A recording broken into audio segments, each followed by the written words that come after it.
Welcome back to the Northern Monkeys Cricket Show. This is day 3 of the first test in Sri Lanka against England we're going to be looking at. It ends in a much more competitive day, is how it went. England continued batting, but then Sri Lanka got England all out and then ended up with a very good batting card as things stand. Anyway, we're back with Mick. Mick's back today. Hello, Mick. Hello. And Ben is with us again 2 days in a row, Ben. Yes, lucky. So the day started with Root and Butler still in.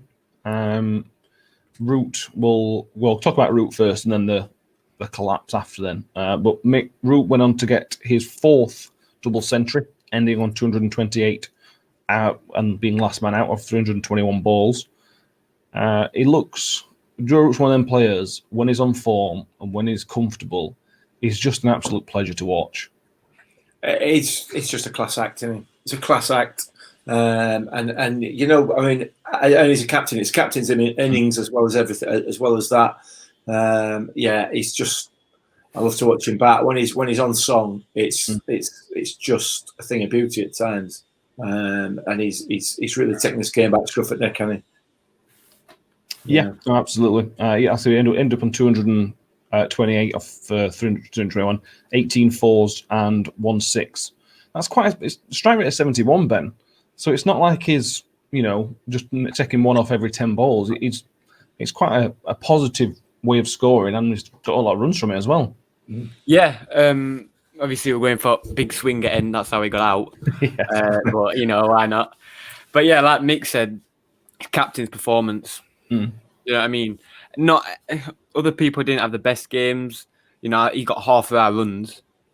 So his captain, he's like Mick said, took it by the scruff at neck, and that's why he captain. Captains come out in games where no one else is performing, and you can rely on it. And do you know what I mean? He's done that. So yeah.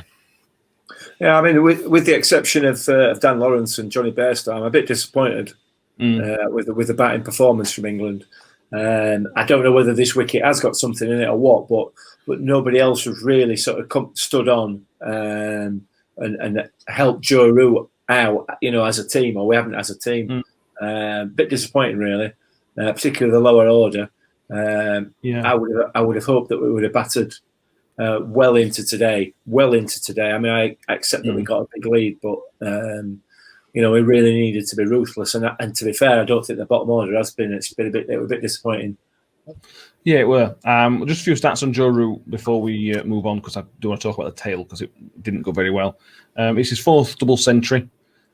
He is now 4th in the list of Englishmen who have double centuries. Alistair Cook has 5. L. Houghton has 4. He played between 37 and 55, Ben. I remember. You remember that, Mick? I remember it really well. Number 1's even further back. W.R. Hammond has 7 double centuries. Hammond? W.R. Hammond. He played between 1927 and 1947. But go on. 1927 to 47, did you say? Yeah. Wow, 20 years. 20 years. But Root's only 30. Root could very easily play for another 6, 7, maybe even 8 years. He's potentially got his best years ahead of him, hasn't he? Yeah. As a batsman. So, in terms of English batsmen, I think he's 4th or 5th on the list of all-time run scorers, just over 8,000 runs now. But he's averaging 49.09. I mean, that is a phenomenal average, I think, anyway, for a Test match player. I don't think there's any doubt that Alistair Cook's 12 and a bit thousand runs is going to go, and it'll go to Joe Root.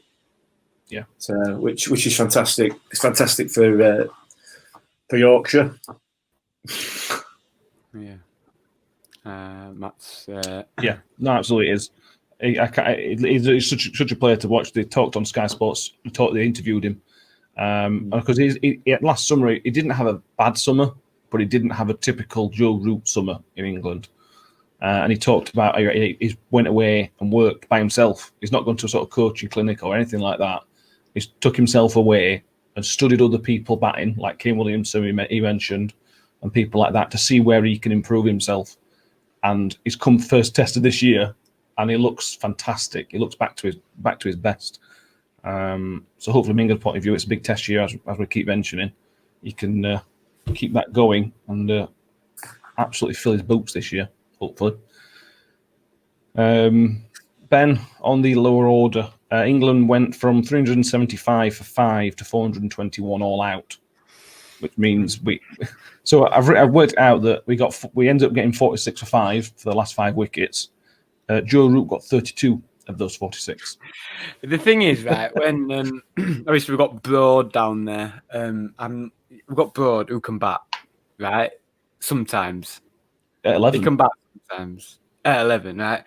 I think that the tactic was just go out. Do you know, once we get to about midway, I think they realised, what did you say we had? Was it 300 and when we got to 5 wickets?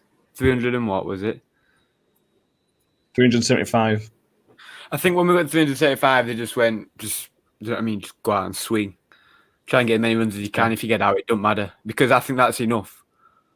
Because Sri Lanka need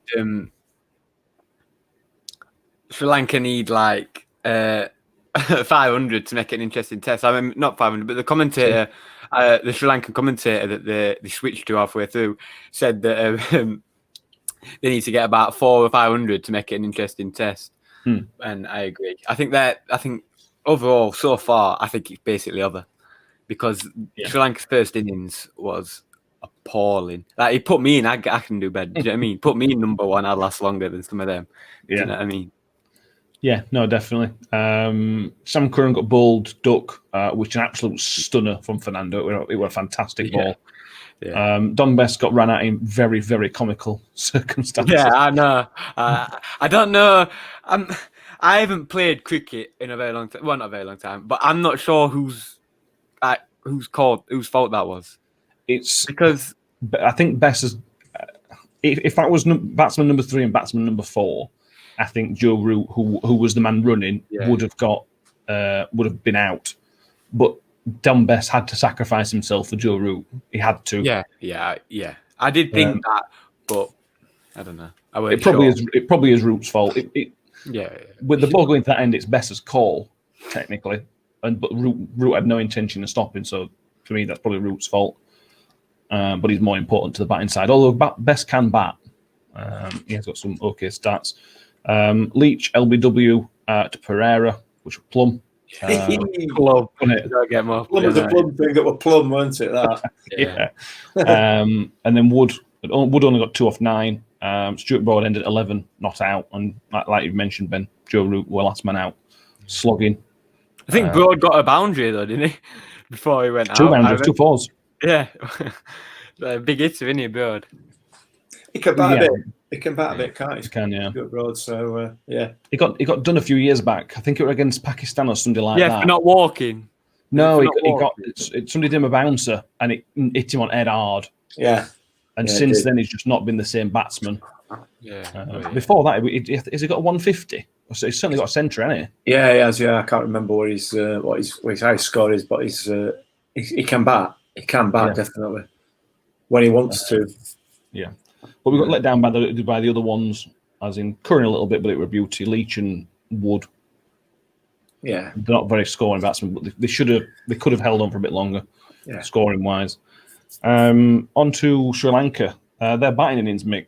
They've learned how to hold the bat properly and swing it in the right direction this time, haven't they? Holding it right way around and everything else. No, I mean, let's be fair. They've dug in and they've batted really, really well. Yeah, they have. A really good session this afternoon for them. And like I pointed out on Twitter, they're making a game of it, which sounds a bit patronising. It's not meant to. They've just come back from South Africa. They've not had a great deal of acclimatisation to get back into their own conditions, I accept, but I don't know whether that was just a bit of jet lag or something in that first innings. But yeah, I mean, we need this sort of competition, particularly in these conditions, for when we go to India, don't we? So whilst obviously Sri Lanka are not comparable in terms of quality for India, it's the conditions we need to get used to, and these sorts of innings are going to be are ones that we need to be getting on top of, if you like, as from a fielding bowling side, because India are certainly going to do this to us. Yeah, they are. They were interesting. It's interesting that the change of ball had massive impact in both innings. So when Sri Lanka were bowling, when England were batting, they had a change of ball, and the first ball after the change, he did Butler with a very good ball. As soon as England got a change of ball, we managed to get Mendes out. Leach got Mendes out. So it's the Kookaburra ball, isn't it? Which is one of those balls that's world renowned for being not a very good ball, but everybody uses it. Yeah, it's bizarre, isn't it? 10 overs and it's dead, isn't it? I think it's pretty much, it's not going to do at all. So, which is great for a batter, I suppose. But if you're a bowler, it makes you work a lot harder. So, but everybody has to play with the same ball, don't they? You know what I mean? Yeah. It's just the conditions, innings to innings, that change, and we need to kick on tomorrow. We need to take some more wickets because the game's now not over. No, beginning of day 3, it was probably. And they've got they when ending the day, England's still 138 runs ahead, but Sri Lanka have another 8 wickets.